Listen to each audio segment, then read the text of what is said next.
So lawmakers and the head of the FBI, the CIA, have raised concerns about TikTok, and the reason is because TikTok is owned by a Chinese company called ByteDance.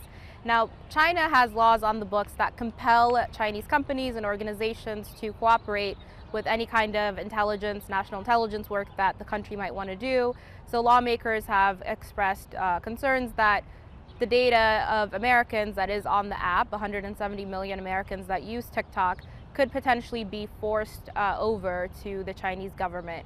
But there hasn't been any specific incidents that the US government has provided of data sharing occurring between TikTok and the Chinese government. And then there's been some bills introduced in the Senate to try to give the president powers to ban TikTok without naming the company specifically, but that has been stalled in the Senate for quite some time now. So last week, TikTok sent a notification out to some users urging them to call their representatives and speak out against this bill. What resulted was a ton of users who called congressional offices. Congressional offices in different places were getting calls, and some had to even unplug their phones.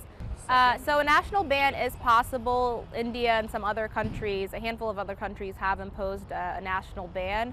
So what this bill would do would be to, if ByteDance chooses not to divest in TikTok, it would prohibit the app from appearing in app stores. It would also try to get web hosting platforms to try to take down TikTok and not host TikTok in the United States.